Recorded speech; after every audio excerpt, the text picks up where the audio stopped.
Chapter 9. Plan of war when the destruction of the enemy is the object. Having characterized in detail the different aims to which war may be directed, we shall go through the organization of war as a whole for each of the three separate gradations corresponding to these aims. In conformity with all that has been said on the subject up to the present, two fundamental principles reign throughout the whole plan of the war and serve as a guide for everything else. The first is to reduce the weight of the enemy's power into as few centers of gravity as possible, into one if it can be done. Again, to confine the attack against these centers of force to as few principal undertakings as possible, to one if possible. Lastly, to keep all secondary undertakings as subordinate as possible. In a word, the first principle is to act concentrated as much as possible. The second principle runs thus to act as swiftly as possible, therefore, to allow of no delay or detour without sufficient reason. The reducing the enemy's power to one central point depends. 1. On the nature of its political connection. If it consists of armies of one power, there is generally no difficulty. If of allied armies, of which one is acting simply as an ally without any interest of its own, then the difficulty is not much greater. If of a coalition for a common object, then it depends on the cordiality of the alliance. We have already treated of this subject. 2. On the situation of the theater of war, upon which the different hostile armies make their appearance.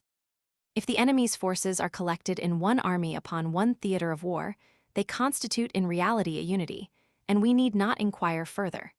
If they are upon one theater of war, but in separate armies, which belong to different powers, there is no longer absolute unity. There is, however, a sufficient interdependence of parts for a decisive blow upon one part to throw down the other in the concussion. If the armies are posted in theaters of war adjoining each other, and not separated by any great natural obstacles, then there is in such case also a decided influence of the one upon the other. But if the theaters of war are wide apart, if there is neutral territory, great mountains, etc., intervening between them, then the influence is very doubtful and improbable as well. If they are on quite opposite sides of the state against which the war is made, so that operations directed against them must diverge on eccentric lines, then almost every trace of connection is at an end. If Prussia was attacked by France and Russia at the same time, it would be as respects the conduct of the war much the same as if there were two separate wars. At the same time, the unity would appear in the negotiations. Saxony and Austria, on the contrary, as military powers in the 7 Years' War, were to be regarded as one.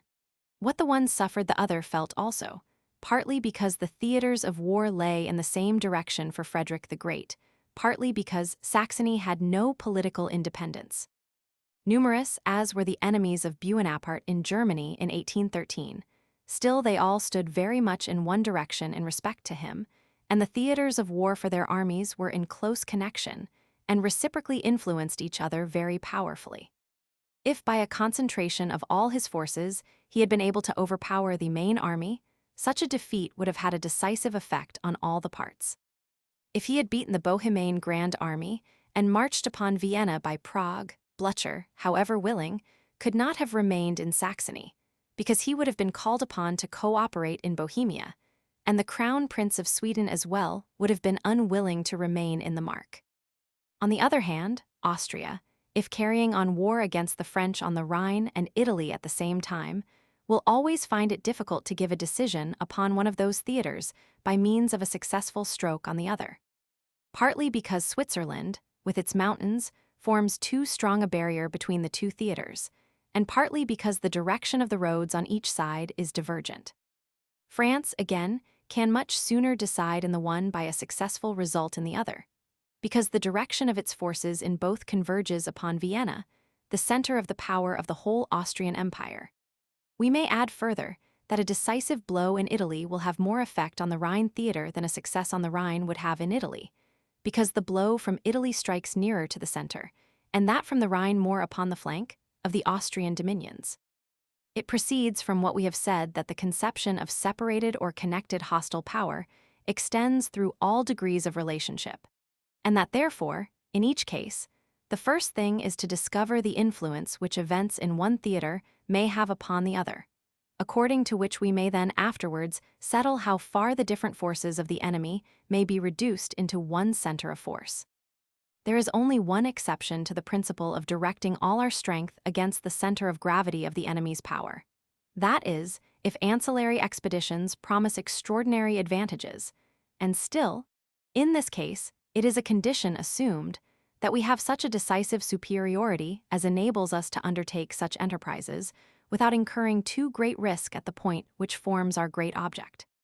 When General Bülow marched into Holland in 1814, it was to be foreseen that the 30,000 men composing his corps would not only neutralize the same number of Frenchmen, but would, besides, give the English and the Dutch an opportunity of entering the field with forces which otherwise would never have been brought into activity.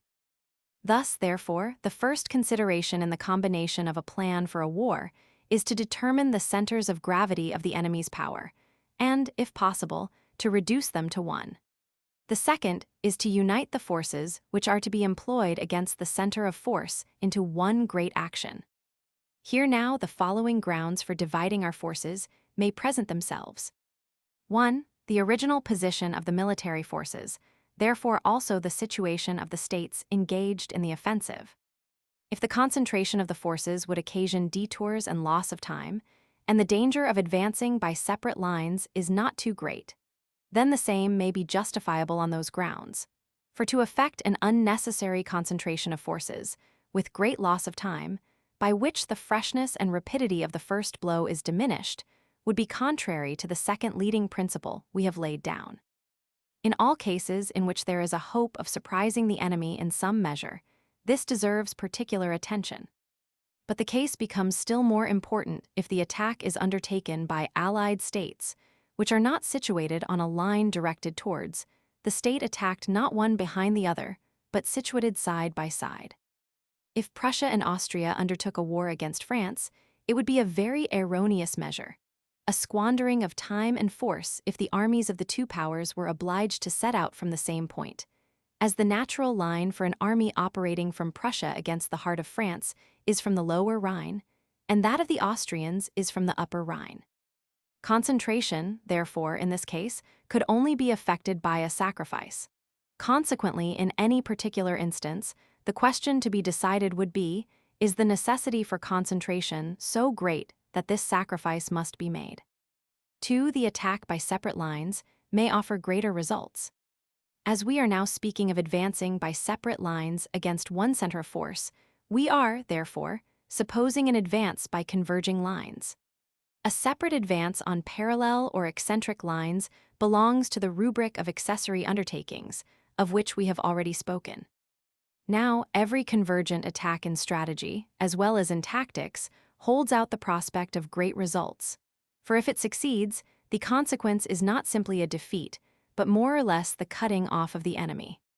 The concentric attack is, therefore, always that which may lead to the greatest results.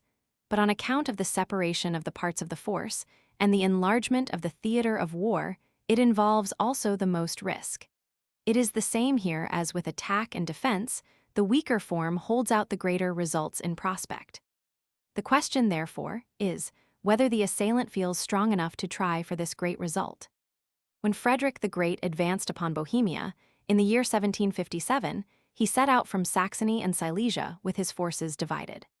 The two principal reasons for his doing so were, first, that his forces were so cantoned in the winter that a concentration of them at one point would have divested the attack of all the advantages of a surprise, and next, that by this concentric advance, each of the two Austrian theaters of war was threatened in the flanks and the rear. The danger to which Frederick the Great exposed himself on that occasion was that one of his two armies might have been completely defeated by superior forces should the Austrians not see this. Then they would have to give battle with their center only, or run the risk of being thrown off their line of communication, either on one side or the other, and meeting with a catastrophe. This was the great result which the king hoped for by this advance. The Austrians preferred the battle in the center, but Prague, where they took up their position, was in a situation too much under the influence of the convergent attack, which, as they remained perfectly passive in their position, had time to develop its efficacy to the utmost. The consequence of this was that when they lost the battle, it was a complete catastrophe, as is manifest from the fact that 2/3 of the army with the commander-in-chief were obliged to shut themselves up in Prague. This brilliant success at the opening of the campaign was attained by the bold stroke with a concentric attack. If Frederick considered the precision of his own movements, the energy of his generals, the moral superiority of his troops on the one side, and the sluggishness of the Austrians on the other, as sufficient to ensure the success of his plan, who can blame him? But as we cannot leave these moral advantages out of consideration, neither can we ascribe the success solely to the mere geometrical form of the attack. Let us only think of the not less brilliant campaign of Buonaparte, in the year 1796, when the Austrians were so severely punished for their concentric march into Italy. The means which the French general had at command on that occasion, the Austrian general had also at his disposal in 1757. With the exception of the moral, indeed, he had rather more, for he was not, like Buonaparte, weaker than his adversary. Therefore, when it is to be apprehended that the advance on separate converging lines may afford the enemy the means of counteracting the inequality of numerical forces by using interior lines, such a form of attack is not advisable, and if on account of the situation of the belligerents it must be resorted to, it can only be regarded as a necessary evil. If, from this point of view, we cast our eyes on the plan which was adopted for the invasion of France in 1814, it is impossible to give it approval. The Russian, Austrian, and Prussian armies were concentrated at a point near Frankfurt on the Main, on the most natural and most direct line to the center of the force of the French monarchy. These armies were then separated, that one might penetrate into France from Mayence, the other from Switzerland. As the enemy's force was so reduced that a defense of the frontier was out of the question, the whole advantage to be expected from this concentric advance, if it succeeded, was that while Lorraine and Alsace were conquered by one army, Franche-Comté would be taken by the other. Was this trifling advantage worth the trouble of marching into Switzerland? We know very well that there were other, but just as insufficient, grounds which caused this march, but we confine ourselves here to the point which we are considering. On the other side, Buonaparte was a man who thoroughly understood the defensive to oppose to a concentric attack, as he had already shown in his masterly campaign of 1796. And although the Allies were very considerably superior in numbers, yet the preponderance due to his superiority as a general was on all occasions acknowledged. He joined his army too late near Chalons, and looked down rather too much generally on his opponents. Still, he was very near hitting the two armies separately. And what was the state he found them in at Brienne? Blücher had only 27,000 of his 65,000 men with him, and the great army, out of 200,000, had only 100,000 present. It was impossible to make a better game for the adversary. And from the moment that active work began, no greater want was felt than that of reunion. After all these reflections, we think that although the concentric attack is in itself a means of obtaining greater results, still, it should generally only proceed from a previous separation of the parts composing the whole force, and that there are few cases in which we should do right in giving up the shortest and most direct line of operation for the sake of adopting that form. 3. The breadth of a theater of war can be a motive for attacking on separate lines. If an army on the offensive in its advance from any point penetrates with success to some distance into the interior of the enemy's country, then, certainly, the space which it commands is not restricted exactly to the line of road by which it marches. It will command a margin on each side. Still, that will depend very much, if we may use the figure, on the solidity and cohesion of the opposing state. If the state only hangs loosely together, if its people are an effeminate race unaccustomed to war, then, without our taking much trouble, a considerable extent of country will open behind our victorious army.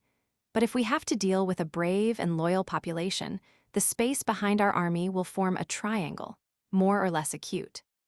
In order to obviate this evil, the attacking force requires to regulate its advance on a certain width of front. If the enemy's force is concentrated at a particular point, this breadth of front can only be preserved so long as we are not in contact with the enemy, and must be contracted as we approach his position. That is easy to understand. But if the enemy himself has taken up a position with a certain extent of front, then there is nothing absurd in a corresponding extension on our part. We speak here of one theater of war, or of several if they are quite close to each other. Obviously, this is, therefore, the case when, according to our view, the chief operation is, at the same time, to be decisive on subordinate points. But now can we always run the chance of this? And may we expose ourselves to the danger, which must arise if the influence of the chief operation is not sufficient to decide at the minor points? Does not the want of a certain breadth for a theater of war deserve special consideration? Here as well as everywhere else, it is impossible to exhaust the number of combinations which may take place, but we maintain that, with few exceptions, the decision on the capital point will carry with it the decision on all minor points. Therefore, the action should be regulated in conformity with this principle, in all cases in which the contrary is not evident. When Buonaparte invaded Russia, he had good reason to believe that by conquering the main body of the Russian army, he would compel their forces on the upper Dwina to succumb. He left at first only the corps of Oudenot to oppose them, but Wittgenstein assumed the offensive, and Buonaparte was then obliged to send also the 6th Corps to that quarter. On the other hand, at the beginning of the campaign, he directed a part of his forces against Bagration. But that general was carried along by the influence of the backward movement in the center, and Buonaparte was enabled then to recall that part of his forces. If Wittgenstein had not had to cover the second capital, he would also have followed the retreat of the great army under Barclay. In the years 1805 and 1809, Buonaparte's victories at Ulm and Ratisbon decided matters in Italy and also in the Tyrol, although the first was rather a distant theater, and an independent one in itself. In the year 1806, his victories at Jena and Auerstadt were decisive in respect to everything that might have been attempted against him in Westphalia and Hesse, or on the Frankfurt road. Amongst the number of circumstances which may have an influence on the resistance at secondary points, there are two which are the most prominent. The first is, that in a country of vast extent, and also relatively of great power, like Russia, we can put off the decisive blow at the chief point for some time, and are not obliged to do all in a hurry. The second is, when a minor point, like Silesia in the year 1806, through a great number of fortresses, possesses an extraordinary degree of independent strength. And yet Buonaparte treated that point with great contempt, inasmuch as, when he had to leave such a point completely in his rear on the march to Warsaw, he only detached 20,000 men under his brother Jerome to that quarter. If it happens that the blow at the capital point, in all probability, will not shake such a secondary point, or has not done so, and if the enemy has still forces at that point, then to these, as a necessary evil, an adequate force must be opposed, because no one can absolutely lay open his line of communication from the very commencement. But prudence may go a step further. It may require that the advance upon the chief point shall keep pace with that on the secondary points, and consequently the principal undertaking must be delayed whenever the secondary points will not succumb. This principle does not directly contradict ours as to uniting all action as far as possible in one great undertaking, but the spirit from which it springs is diametrically opposed to the spirit in which ours is conceived. By following such a principle, there would be such a measured pace in the movements, such a paralyzation of the impulsive force, such room for the freak of chance, and such a loss of time, as would be practically perfectly inconsistent with an offensive directed to the complete overthrow of the enemy. The difficulty becomes still greater if the forces stationed at these minor points can retire on divergent lines. What would then become of the unity of our attack? We must, therefore, declare ourselves completely opposed in principle to the dependence of the chief attack on minor attacks, and we maintain that an attack directed to the destruction of the enemy which has not the boldness to shoot, like the point of an arrow, direct at the heart of the enemy's power, can never hit the mark. 4. Lastly, there is still a fourth ground for a separate advance in the facility which it may afford for subsistence. It is certainly much pleasanter to march with a small army through an opulent country than with a large army through a poor one. But by suitable measures, and with an army accustomed to privations, the latter is not impossible, and therefore The first should never have such an influence on our plans as to lead us into a great danger. We have now done justice to the grounds for a separation of forces which divides the chief operation into several. And if the separation takes place on any of these grounds, with a distinct conception of the object, and after due consideration of the advantages and disadvantages, we shall not venture to find fault. But if, as usually happens, a plan is drawn out by a learned general staff, merely according to routine, if different theaters of war, like the squares on a chessboard, must each have its piece first placed on it before the moves begin, if these moves approach the aim in complicated lines and relations by dint of an imaginary profundity in the art of combination, if the armies are to separate today in order to apply all their skill in reuniting at the greatest risk in 14 days, then we have a perfect horror of this abandonment of the direct, simple common-sense road, to rush intentionally into absolute confusion. This folly happens more easily the less the general-in-chief directs the war, and conducts it in the sense which we have pointed out in the first chapter as an act of his individuality invested with extraordinary powers. The more, therefore, the whole plan is manufactured by an inexperienced staff and from the ideas of a dozen smatterers. We have still now to consider the third part of our first principle, that is, to keep the subordinate parts as much as possible in subordination.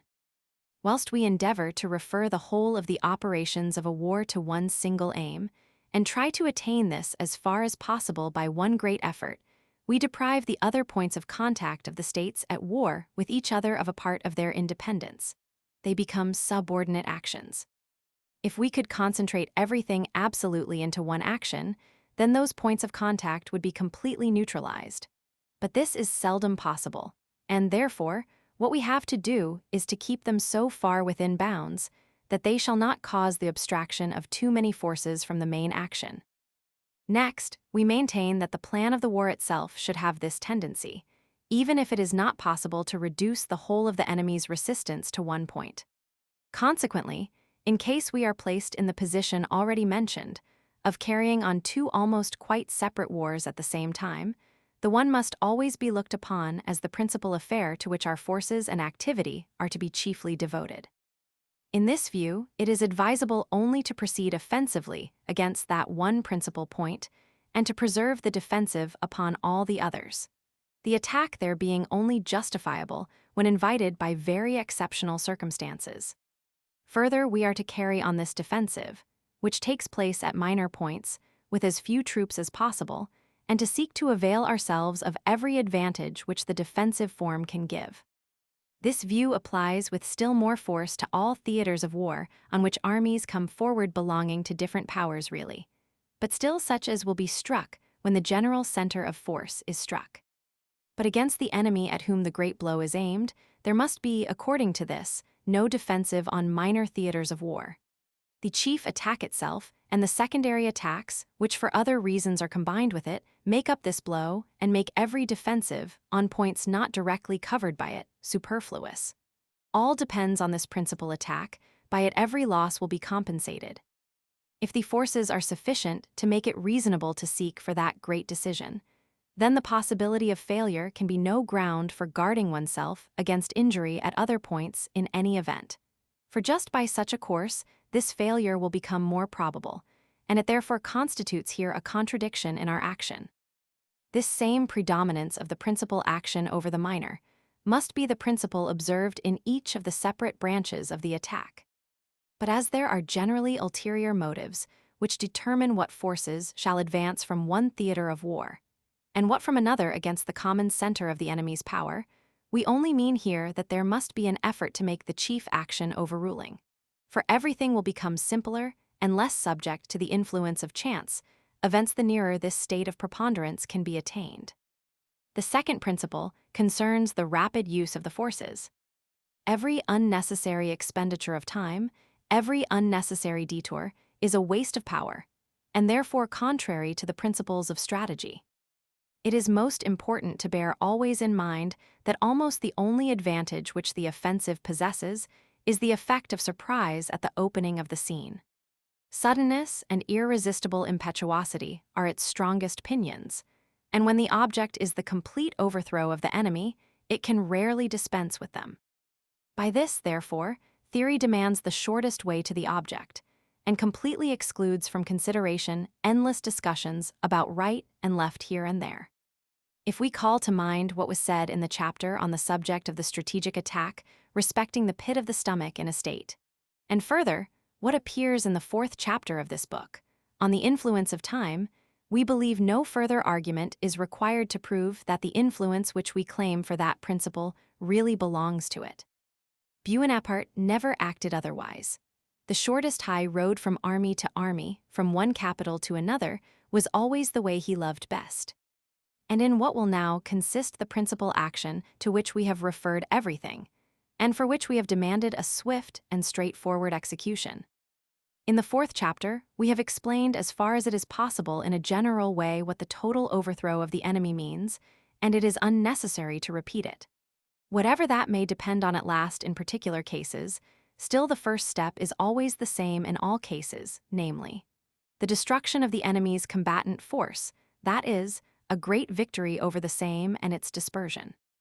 The sooner, which means the nearer our own frontiers, this victory is sought for, the easier it is. The later, that is, the further in the heart of the enemy's country it is gained, the more decisive it is. Here, as well as everywhere, the facility of success and its magnitude balance each other. If we are not so superior to the enemy that the victory is beyond doubt, then we should, when possible, seek him out, that is his principal force. We say when possible, for if this endeavor to find him led to great detours, false directions, and a loss of time, it might very likely turn out a mistake. If the enemy's principal force is not on our road, and our interests otherwise prevent our going in quest of him, we may be sure we shall meet with him hereafter, for he will not fail to place himself in our way. We shall then, as we have just said, fight under less advantageous circumstances and evil to which we must submit. However, if we gain the battle, it will be so much the more decisive.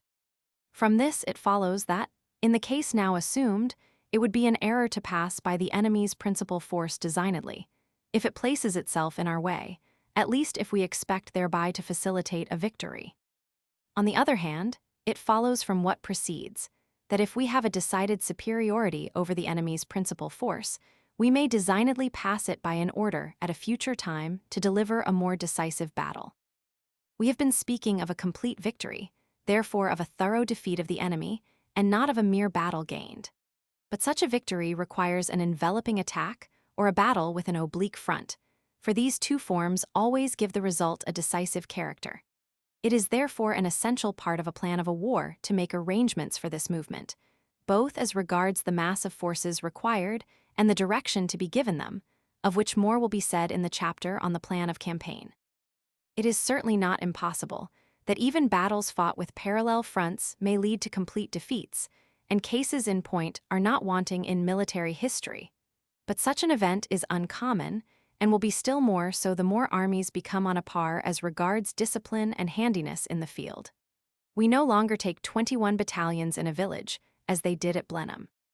Once the great victory is gained, the next question is not about rest, not about taking breath, not about considering, not about reorganizing, etc., but only of pursuit of fresh blows wherever necessary, of the capture of the enemy's capital, of the attack of the armies of his allies, or of whatever else appears to be a rallying point for the enemy. If the tide of victory carries us near the enemy's fortresses, the laying siege to them or not will depend on our means. If we have a great superiority of force, it would be a loss of time not to take them as soon as possible. But if we are not certain of the further events before us, we must keep the fortresses in check with as few troops as possible, which precludes any regular formal sieges. The moment that the siege of a fortress compels us to suspend our strategic advance, that advance, as a rule, has reached its culminating point. We demand, therefore, that the main body should press forward rapidly in pursuit without any rest. We have already condemned the idea of allowing the advance towards the principal point being made dependent on success at secondary points. The consequence of this is that in all ordinary cases, our chief army only keeps behind it a narrow strip of territory which it can call its own, and which therefore constitutes its theater of war. How this weakens the momentum at the head, and the dangers for the offensive arising therefrom, we have shown already. Will not this difficulty, will not this intrinsic counterpoise come to a point which impedes further advance? Certainly that may occur. But just as we have already insisted that it would be a mistake to try to avoid this contracted theater of war at the commencement, and for the sake of that object to rob the advance of its elasticity, so we also now maintain that as long as the commander has not yet overthrown his opponent, as long as he considers himself strong enough to effect that object, so long must he also pursue it. He does so perhaps at an increased risk, but also with the prospect of a greater success. If he reaches a point which he cannot venture to go beyond, where, in order to protect his rear, he must extend himself right and left, well then, this is most probably his culminating point. The power of flight is spent, and if the enemy is not subdued, most probably he will not be now. All that the assailant now does to intensify his attack by conquest of fortresses, defiles, provinces, is no doubt still a slow advance, but it is only of a relative kind. It is no longer absolute. The enemy is no longer in flight. He is perhaps preparing a renewed resistance, and it is therefore already possible that, although the assailant still advances intensively, the position of the defense is every day improving. In short, we come back to this, that, as a rule, there is no second spring after a halt has once been necessary. Theory, therefore, only requires that, as long as there is an intention of destroying the enemy, there must be no cessation in the advance of the attack. If the commander gives up this object because it is attended with too great a risk, he does right to stop and extend his force. Theory only objects to this when he does it with a view to more readily defeating the enemy. We are not so foolish as to maintain that no instance can be found of states having been gradually reduced to the utmost extremity. In the first place, the principle we now maintain is no absolute truth, to which an exception is impossible, but one founded only on the ordinary and probable result.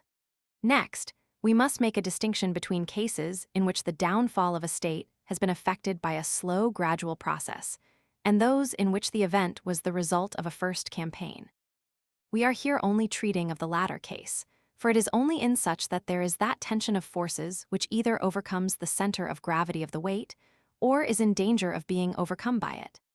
If in the first year we gain a moderate advantage, to which in the following we add another, and thus gradually advance towards our object, there is nowhere very imminent danger, but it is distributed over many points.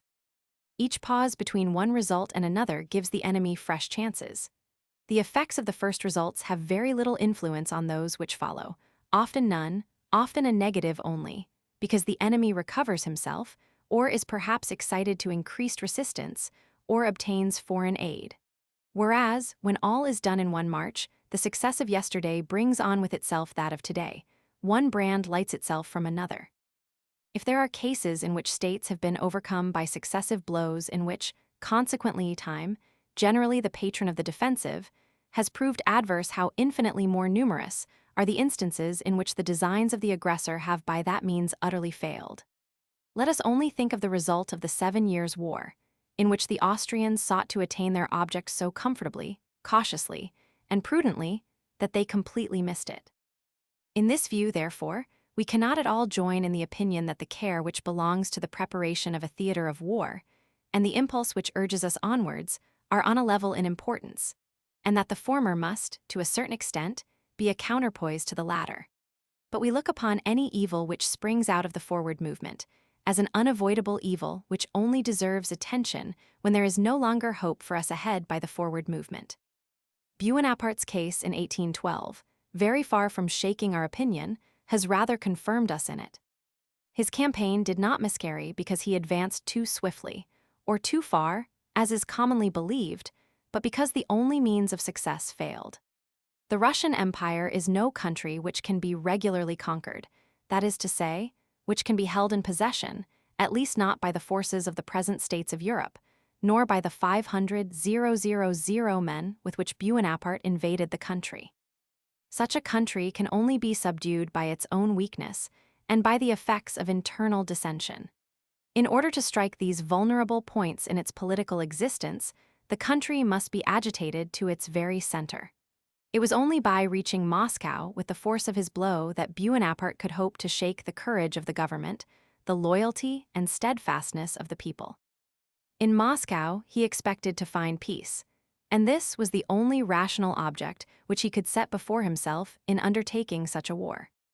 He therefore led his main body against that of the Russians, which fell back before him, trudged past the camp at Drissa, and did not stop until it reached Smolensk.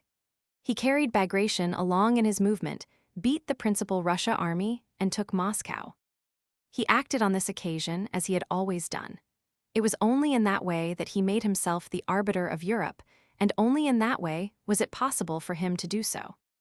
He, therefore, who admires Buonaparte in all his earlier campaigns as the greatest of generals, ought not to censure him in this instance. It is quite allowable to judge an event according to the result, as that is the best criticism upon it. See 5th chapter, 2nd book. But this judgment derived merely from the result must not then be passed off as evidence of superior understanding. To seek out the causes of the failure of a campaign is not going the length of making a criticism upon it. It is only if we show that these causes should neither have been overlooked nor disregarded that we make a criticism and place ourselves above the general.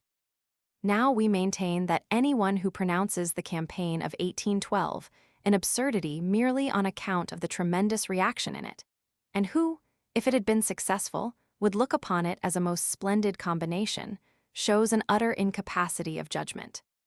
If Buonaparte had remained in Lithuania, as most of his critics think he should, in order first to get possession of the fortresses, of which, moreover, except Riga, situated quite at one side, there is hardly one, because Bobruisk is a small, insignificant place of arms, he would have involved himself for the winter in a miserable defensive system.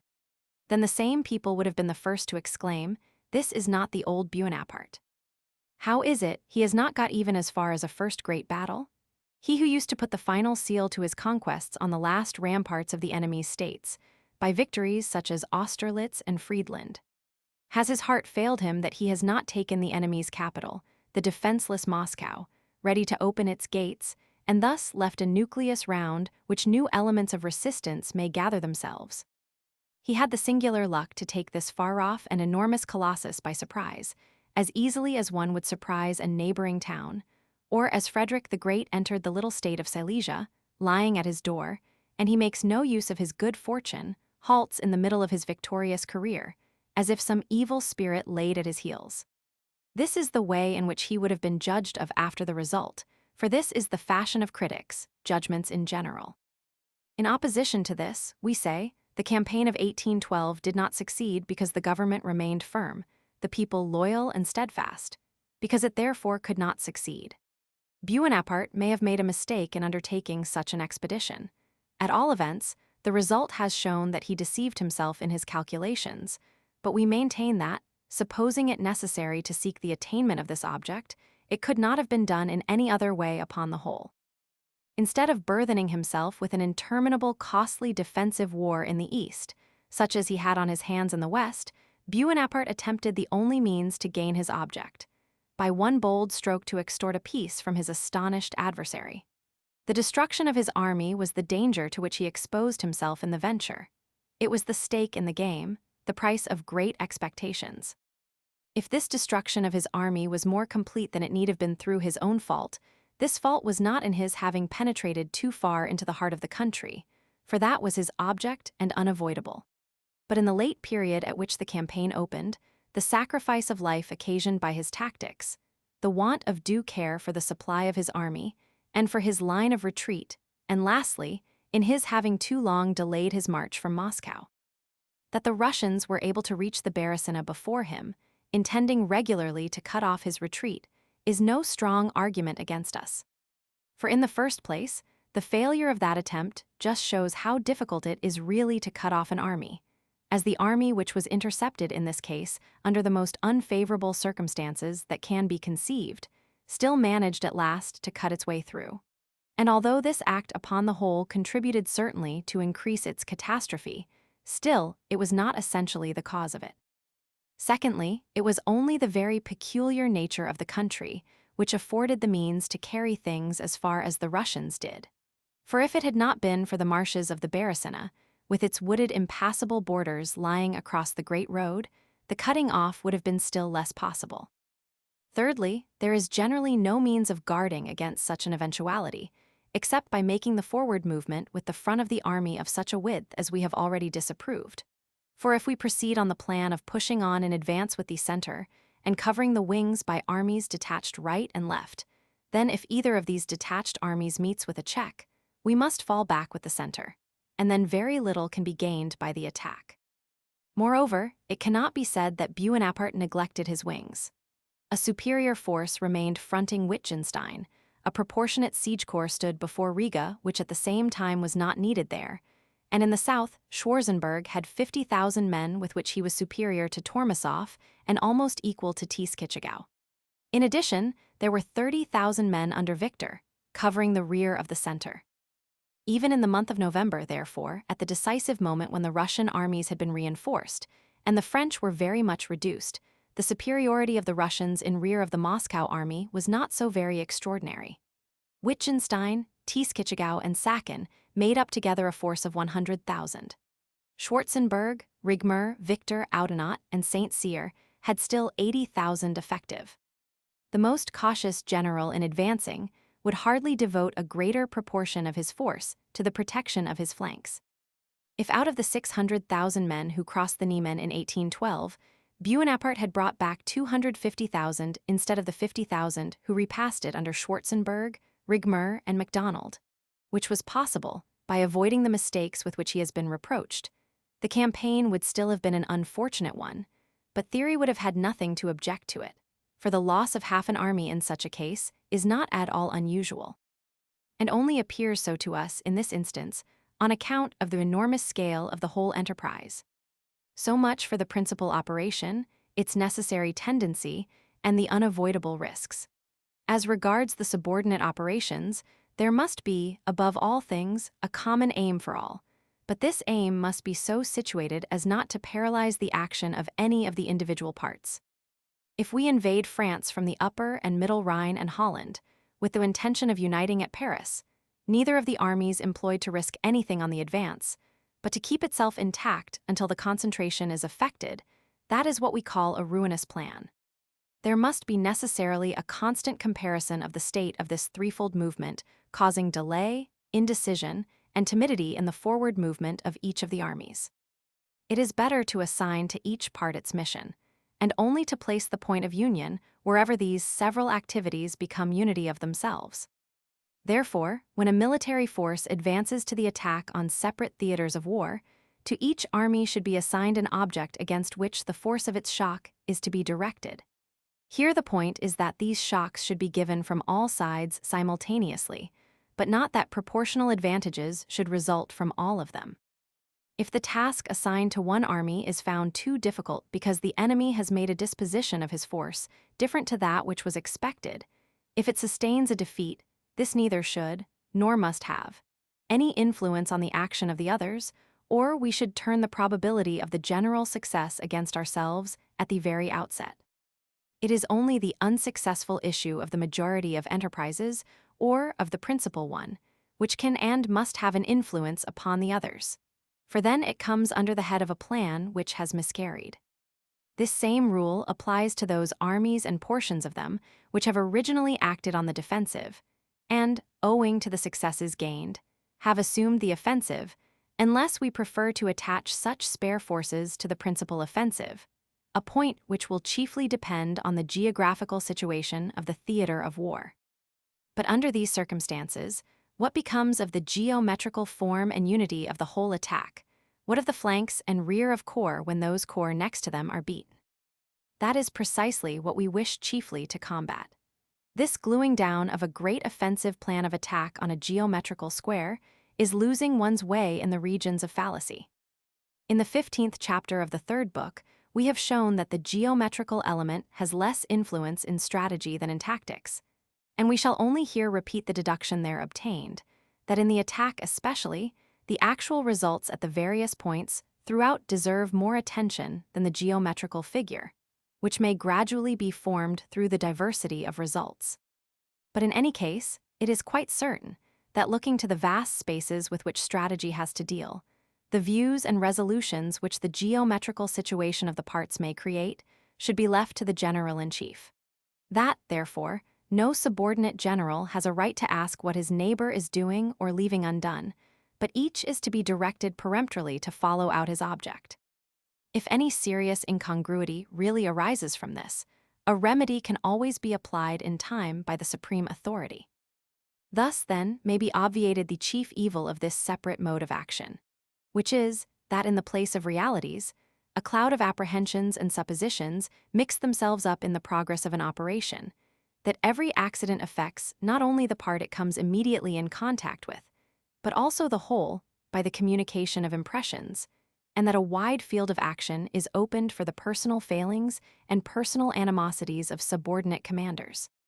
We think that these views will only appear paradoxical to those who have not studied military history long enough or with sufficient attention, who do not distinguish the important from the unimportant, nor make proper allowance for the influence of human weaknesses in general. If even in tactics there is a difficulty, which all experienced soldiers admit there is, in succeeding in an attack in separate columns where it depends on the perfect connection of the several columns, how much more difficult, or rather how impossible, must this be in strategy, where the separation is so much wider. Therefore, if a constant connection of all parts was a necessary condition of success, a strategic plan of attack of that nature must be at once given up. But on the one hand, it is not left to our option to discard it completely, because circumstances, which we cannot control, may determine in favor of it.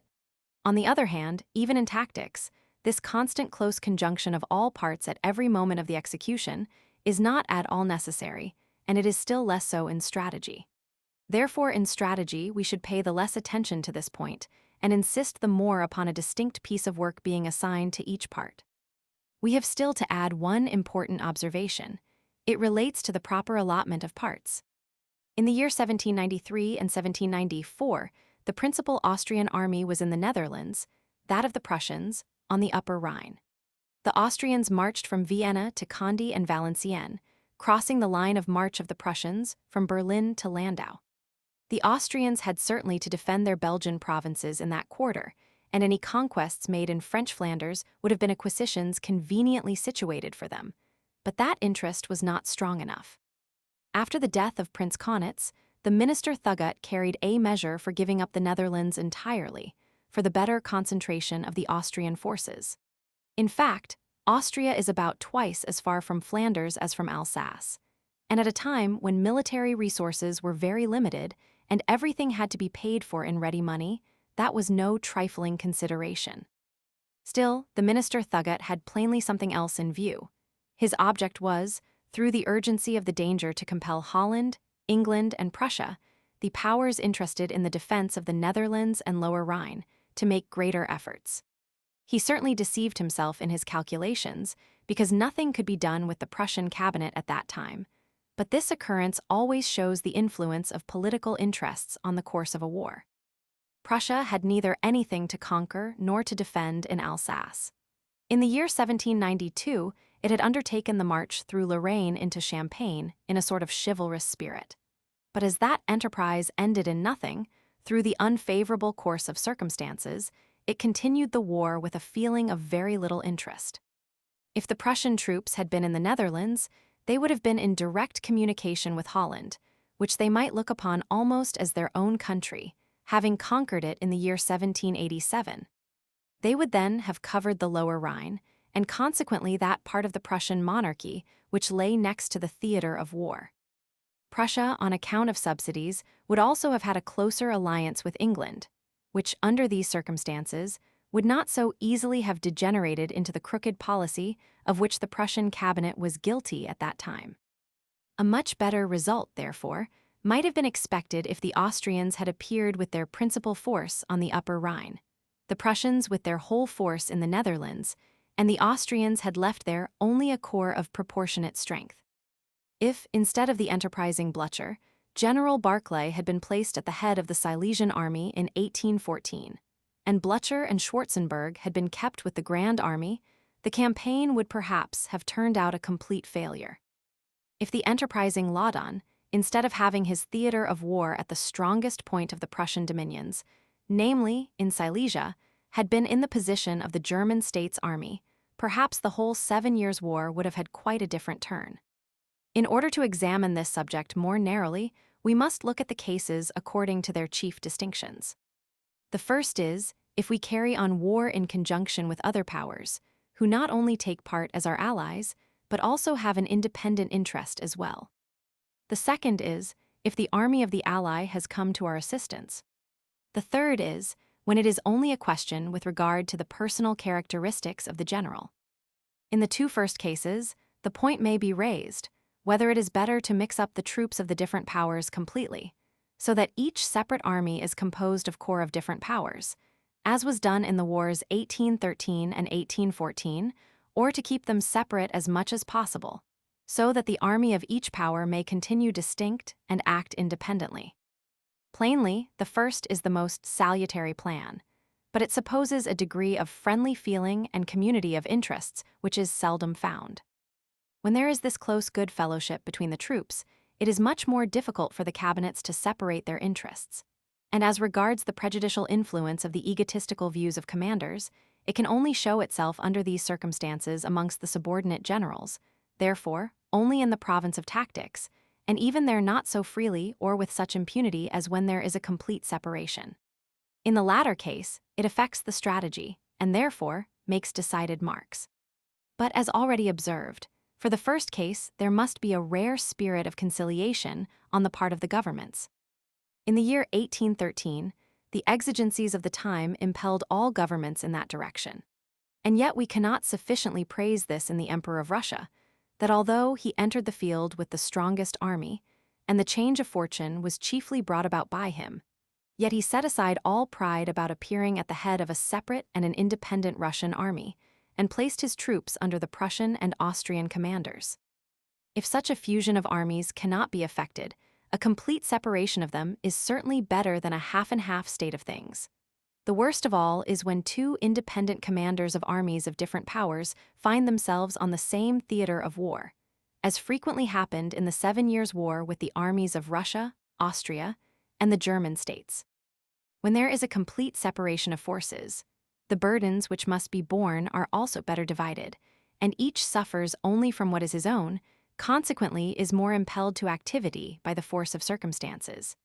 But if they find themselves in close connection, or quite on the same theater of war, this is not the case, and besides that the ill will of one paralyses also the powers of the other as well.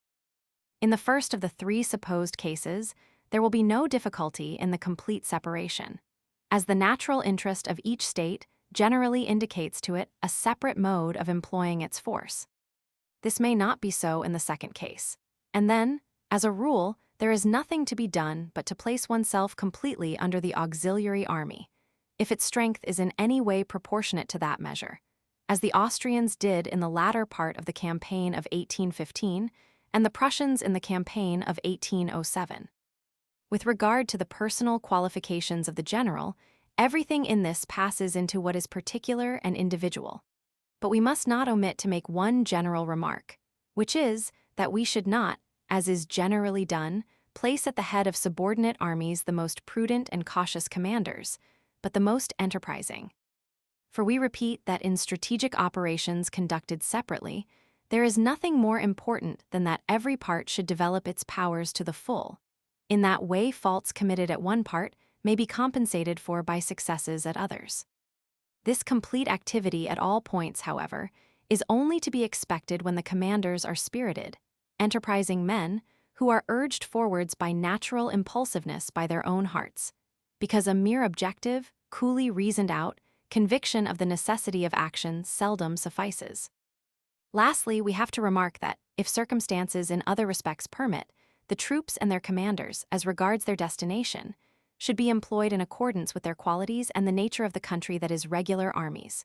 Good troops, numerous cavalry, old, prudent, intelligent generals in an open country, militia, national levies, young enterprising commanders in wooded country, mountains, and defiles, auxiliary armies in rich provinces where they can make themselves comfortable. What we have now said upon a plan of a war in general, and in this chapter upon those in particular which are directed to the destruction of the enemy, is intended to give special prominence to the object of the same, and next to indicate principles which may serve as guides in the preparation of ways and means. Our desire has been in this way to give a clear perception of what is to be, and should be, done in such a war. We have tried to emphasize the necessary and general, and to leave a margin for the play of the particular and accidental, but to exclude all that is arbitrary, unfounded, trifling, fantastical, or sophistical. If we have succeeded in this object, we look upon our problem as solved. Now, if anyone wonders at finding nothing here about turning rivers, about commanding mountains from their highest points, about avoiding strong positions, and finding the keys of a country, he has not understood us. Neither does he as yet understand war in its general relations according to our views. In preceding books, we have characterized these subjects in general, and we there arrived at the conclusion they are much more insignificant in their nature than we should think from their high repute. Therefore, so much the less can or ought they to play a great part, that is, so far as to influence the whole plan of a war, when it is a war which has for its object the destruction of the enemy. At the end of the book, we shall devote a chapter specially to the consideration of the chief command. The present chapter we shall close with an example. If Austria, Prussia, the German Confederation, the Netherlands, and England determine on a war with France, but Russia remains neutral, a case which has frequently happened during the last 150 years, they are able to carry on an offensive war, having for its object the overthrow of the enemy. For powerful and great as France is, it is still possible for it to see more than half its territory overrun by the enemy, its capital occupied, and itself reduced in its means to a state of complete inefficiency, without there being any power, except Russia, which can give it effectual support. Spain is too distant and too disadvantageously situated. The Italian states are at present too brittle and powerless. The countries we have named have, exclusive of their possessions out of Europe, above 75 million inhabitants, whilst France has only 30,000,000, and the army which they could call out for a war against France really meant in earnest would be as follows, without exaggeration. Austria, 250,000 Prussia, 200,000 the rest of Germany, 150,000 Netherlands, 75,000 England, 50,000 total, 725,000. This chapter was probably written in 1828, since which time the numerical relations have considerably changed. ADH. Should this force be placed on a war footing, it would, in all probability, very much exceed that which France could oppose, for under Buonaparte the country never had an army of the like strength. Now, if we take into account the deductions required as garrisons for fortresses and depots, to watch the coasts, etc., there can be no doubt the Allies would have a great superiority in the principal theater of war, and upon that the object or plan of overthrowing the enemy is chiefly founded. The center of gravity of the French power lies in its military force and in Paris. To defeat the former in one or more battles, to take Paris and drive the wreck of the French across the Loire, must be the object of the Allies. The pit of the stomach of the French monarchy is between Paris and Brussels. On that side, the frontier is only 30 miles from the capital. Part of the Allies, the English, Netherlanders, Prussian, and North German states have their natural point of assembly in that direction, as these states lie partly in the immediate vicinity, partly in a direct line behind it. Austria and South Germany can only carry on their war conveniently from the Upper Rhine. Their natural direction is upon Troyes and Paris, or it may be Orleans. Both shocks, therefore, that from the Netherlands and the other from the Upper Rhine, are quite direct and natural, short and powerful, and both fall upon the center of gravity of the enemy's power. Between these 2 points, therefore, the whole invading army should be divided. But there are 2 considerations which interfere with the simplicity of this plan. The Austrians would not lay bare their Italian dominions, they would wish to retain the mastery over events there, in any case, and therefore would not incur the risk of making an attack on the heart of France, by which they would leave Italy only indirectly covered. Looking to the political state of the country, this collateral consideration is not to be treated with contempt. But it would be a decided mistake if the old and oft-tried plan of an attack from Italy, directed against the south of France, was bound up with it, and if on that account the force in Italy was increased to a size not required for mere security against contingencies in the first campaign. Only the number needed for that security should remain in Italy, only that number should be withdrawn from the great undertaking, if we would not be unfaithful to that first maxim, unity of plan, concentration of force. To think of conquering France by the Rhone would be like trying to lift a musket by the point of its bayonet. But also as an auxiliary enterprise, an attack on the south of France is to be condemned, for it only raises new forces against us. Whenever an attack is made on distant provinces, interests and activities are roused, which would otherwise have lain dormant. It would only be in case that the forces left for the security of Italy were in excess of the number required, and, therefore, to avoid leaving them unemployed, that there would be any justification for an attack on the south of France from that quarter.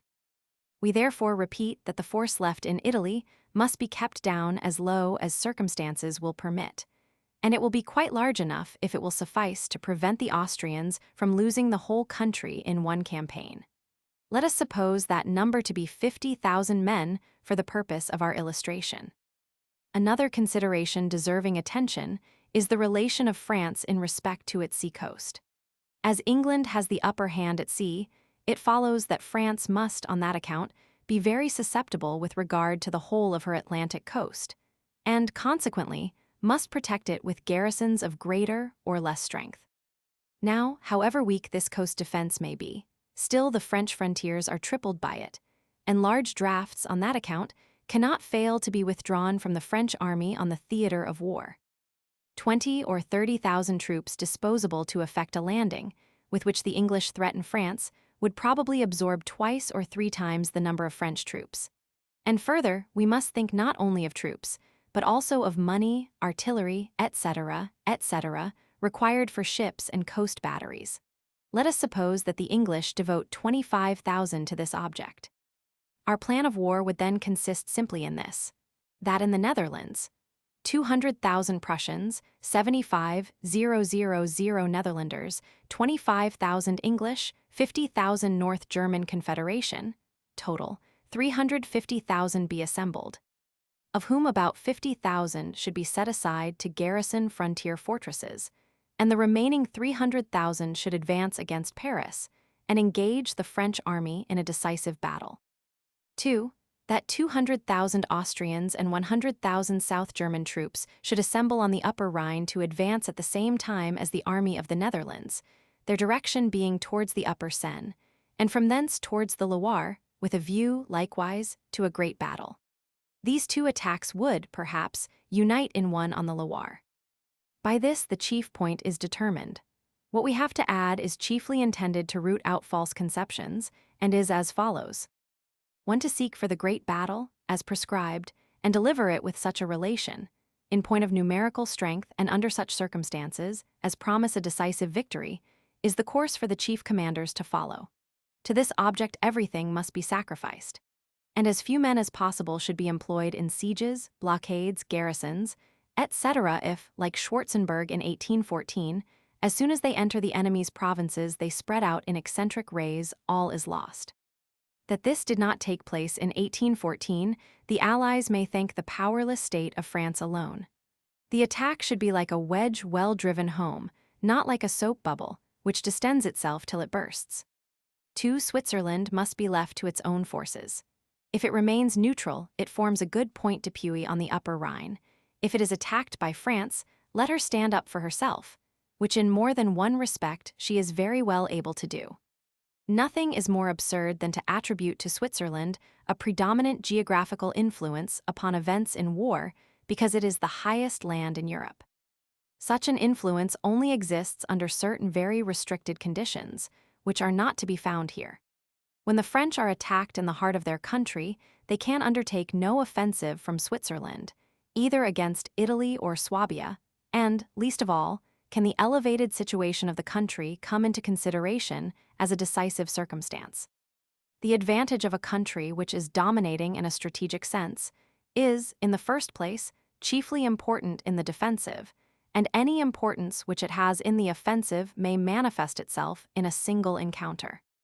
Whoever does not know this has not thought over the thing and arrived at a clear perception of it, and in case that at any future council of potentates and generals, some learned officer of the general staff should be found, who, with an anxious brow, displays such wisdom, we now declare it beforehand to be mere folly, and wish that in the same council some true blade, some child of sound common sense may be present who will stop his mouth. 3. The space between two attacks we think of very little consequence. When 600,000 assemble 30 or 40 miles from Paris to march against the heart of France, would anyone think of covering the Middle Rhine as well as Berlin, Dresden, Vienna, and Munich? There would be no sense in such a thing. Are we to cover the communications? That would not be unimportant. But then we might soon be led into giving this covering the importance of an attack, and then, instead of advancing on two lines, as the situation of the states positively requires, we should be led to advance upon three, which is not required.